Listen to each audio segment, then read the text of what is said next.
কই হে দোকানি, এক পোয়া চিংড়ি মাছ দাও তো। এক পোয়া মাত্র? কতটুকু হবে? ভাজলে তো একদম কমে যাবে। তাতে আপনি কি খাবেন, আর আপনার ছেলে বউ কি খাবে? আমার কাজে ওই যথেষ্ট। দাও তো দেখি। গিন্নি, ও গিন্নি, এই মাছগুলো বেশ শুকনো করে ভেজে দাও তো। আপদ, অবেলায় মাছ নিয়ে হাজির। শুকনো করে ভেজে দাও। আবদার কত? জানো গিন্নি, এতেই আসবে নগদ পুরস্কার। পুরস্কার পাবে? বলো কি গো, কি করে? পরে শুনো, আগে কাজটা করে দাও। আজই আমায় যেতে হবে।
কই গো, দেরি করো না, ভাজা মাছগুলো দাও, অনেকটা পথ যেতে হবে।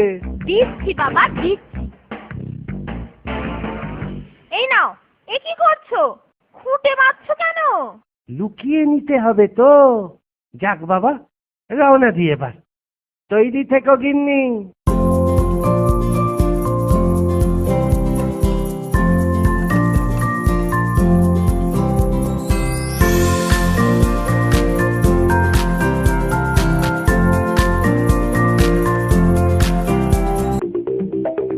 আহা, কি সুন্দর তোমার লাউ চিংড়িটা। কোথায় দেখি? আমি বিধবা, ওসব কি খেতে আছে? এই তো চিংড়ি। বিধবা হয়ে তুমি মাছ খাচ্ছ, লোকে শুনলে কি হবে বলো তো? সর্বনাশ হয়ে গেল রে গোপাল, সর্বনাশ হয়ে গেল। সবে তো শুরু পিসি, শেষ কোথায় কে জানে।